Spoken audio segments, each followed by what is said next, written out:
Rescue and recovery efforts do continue across North Carolina this morning after Tropical Storm Chantal. So far, at least 4 people have died in the flooding.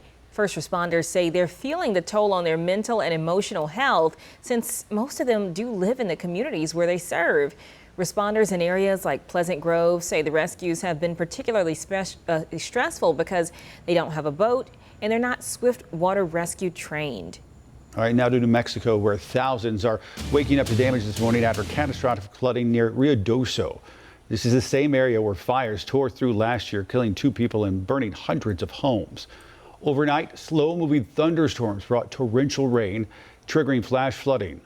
Video shows one home being carried away by the water. I mean, goodness gracious. Emergency teams carried out at least 85 swift water rescues. That's a lot. Right now, at least 3 people are still missing as of this morning.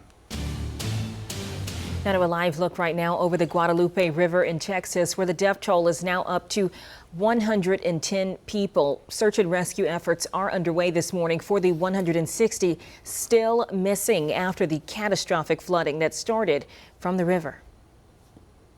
There was an objection to sirens because of false alarms. Do you think sirens could have saved lives here? Most likely so, yes. Yes, I'm confident they could have. Well, officials are facing tough questions this morning over Kerr County's flood emergency alert system. Many people say they weren't given enough warning, and Kerr County does not have a county-wide siren system. A former county commissioner says he proposed adding one after a 2015 flood, but funding requests were denied. And it does come as search and rescue teams continue to sift through debris. NBC's Morgan Chesky has a closer look at the search for survivors. With more than 160 missing in the Texas Hill Country, we have another search party down there.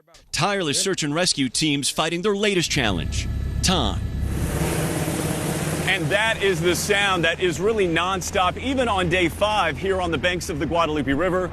These search crews still going. Governor Abbott surveyed the damage at Camp Mystic from the air.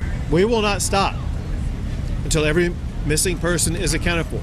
The sheriff says 5 campers and 1 counselor are still unaccounted for, as we learn more about the young girls who lost their lives there. Blakely McCrory, Hadley Hanna, Lenny McCown, and Mary Stevens were all just 8 years old. This harrowing photo showing 1 cabin of girls, several now confirmed dead.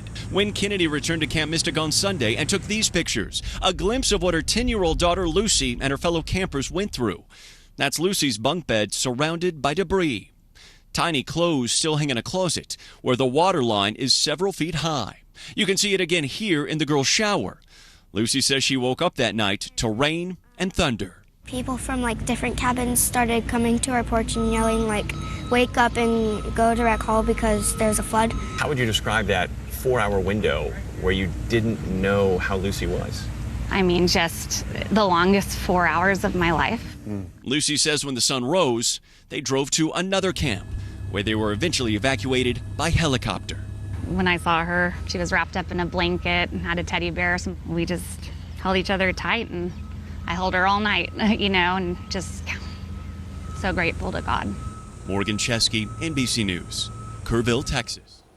Texas Governor Greg Abbott says more than 20 state agencies are responding in the aftermath.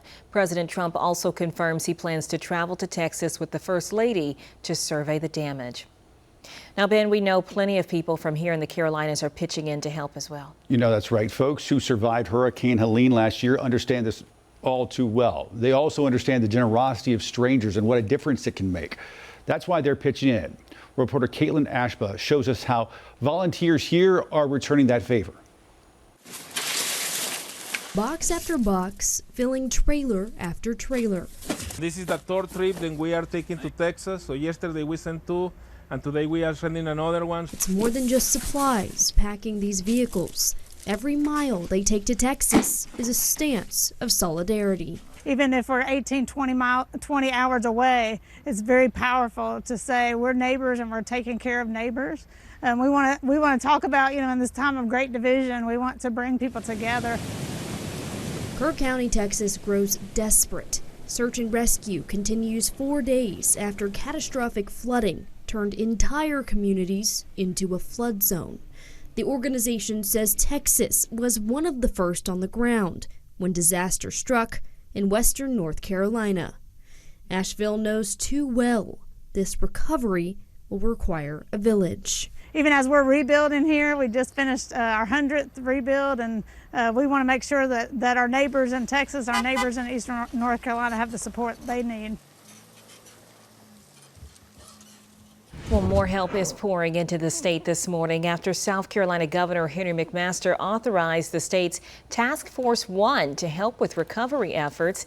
McMaster promised the state will offer any support it can, saying Texas has been there for South Carolina in its toughest moments. Now he says the state will return that support and stand by them during this tragedy.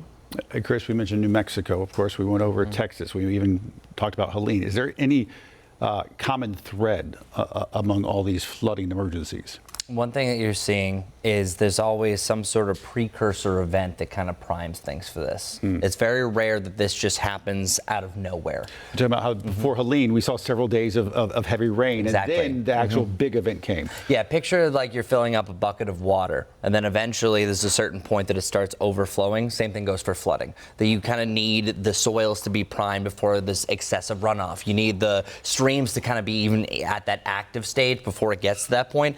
Texas had already seen days of rain prior to this. Mexico had already seen previous rains. Now, a tropical system is different because that's just dumping hours of rain. So the only one that's a little bit separate from all the rest is what happened with Chantal here in North Carolina.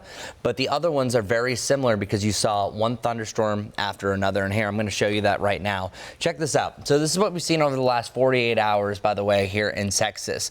But then looking at the hourly or just over the last 96 hours as far as how much rain has fallen here, this is going to be the estimated rainfall that's right around where we had that potential flooding. Here, let me bring up the tool. This is absolutely staggering. So this is over the last 96 hours, actually, showing about 10 inches of rain. But you already had swollen creeks, and the Guadalupe River was already pretty much at a max at that point. Now, there could be other ones that are still pretty prime. You've seen over the last 48 hours here in New Mexico, you had one round of rain that was the precursor. Really, some of the excessive flooding that you saw where houses rolled down the river was that secondary wave that we saw there. And here, I'll show you. You already have some flood reports here, but then that secondary batch of rain moved through. So one after another, one after another. And Ben brought up a perfect point. Helene wouldn't have been Helene if you didn't have the rain that came before then. It actually would have been still bad flooding. It wouldn't have been historic flooding as you've seen here back to back. And then another look at the estimated rainfall. This is actually over the last 48 hours. Only estimated about 5 inches of rain, but then oftentimes rivers, you have to also think that if it's raining upstream, it's also getting that rain as well. So it kind of compounds that you can't just focus on the 5 to 11 inches. It could actually be a whole lot more. But I also want to bring up another thing.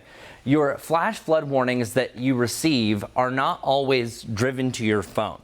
The most basic, the most common, I think it's usually about 90% of all flash flood warnings are just general flash flood warnings, meaning, hey, water is rising up, we need to be alerted about this, but your phone will not be alerted by the wireless or emergency alert system. But once it becomes a considerable flash flood warning, which, by the way, that means life is actively being threatened. We had considerable flash flood warnings that were going off here in North Carolina for that low-end tropical depression from one rain shower after another. So that's the commonality here. Once you reach flash flood emergency status, New Mexico saw that. There was an active flash flood emergency before everything even went down in the campground. However, sometimes when you're camping out in the middle of nowhere, you're not going to get these alerts on your phone. So that's one of the downfalls. And there were reports that a lot of people weren't receiving these just because of reception, or they didn't have their cell phone in general. And one event that really reminds me is November of 2020, the Hidden Night Campground.